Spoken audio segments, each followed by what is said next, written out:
नमस्ते शारदे देवी काश्मीरपुरवासिनी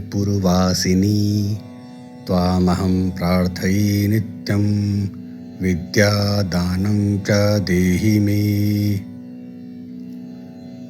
भारतवर्ष के 18 महाशक्ति पीठों में से सबसे अधिक प्रभावशाली अगर कोई पीठ है तो वह है श्री शारदा सर्वज्ञ पीठ। कश्मीर की इस पीठ पर भगवान शिव के अवतार आदि शंकर ने जगत गुरु की उपाधि प्राप्त की थी। अपनी दिग्विजय यात्रा में इस स्थान पर आकर उन्होंने विश्व की चोटी के विद्वानों से शास्त्रार्थ कर उन्हें पराजित किया, जिसके फलस्वरूप मां शारदा ने उन्हें आशीर्वाद प्रदान करते हुए जगत गुरु की उपाधि प्रदान की। इस भूमि को आज भी शारदी कहते हैं। शारदी ही शारदा है। इसे शारदा मंडल, शारदा देश कहा जाता था। स्वर्ग के प्रतिरूप इस कश्मीर देश की अधिष्ठात्री देवी मां शारदा है।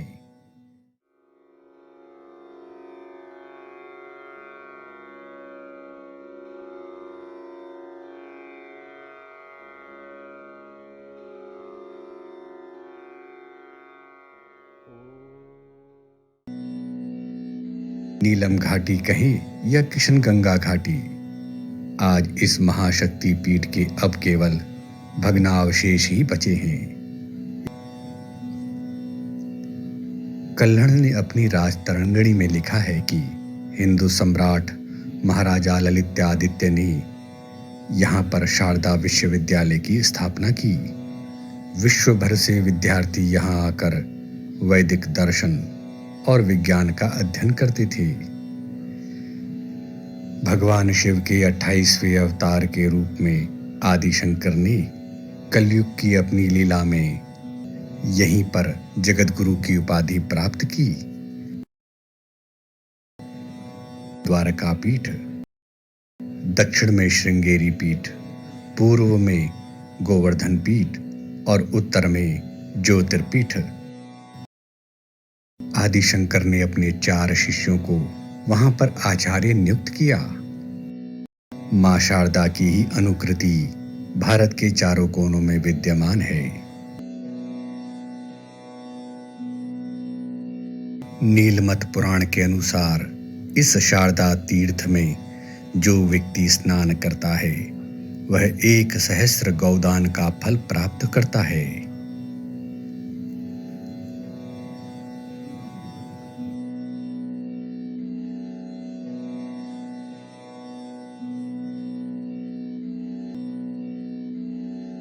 सिखों के दूसरे गुरु अंगद देव जी ने भी पंजाब से फारसी भाषा की दास्ता से मुक्ति करने के लिए जिस गुरुमुखी का चलन प्रारंभ किया उसके मूल में भी शारदा लिपि ही है।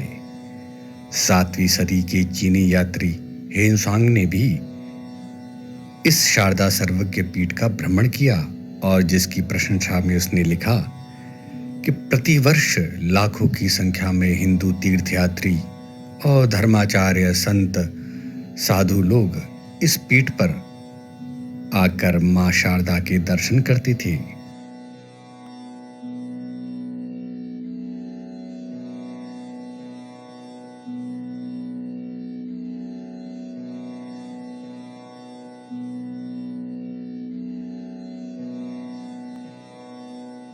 जगत गुरु स्वामी अमृतानंद देव तीर्थ ही वर्तमान में शंकराचार्य की पीठ परंपरा शारदा सर्वज्ञ पीठ के पीठाधीश्वर के रूप में यहाँ पदासीन होकर सत्य सनातन वैदिक धर्म का प्रचार कर रहे हैं।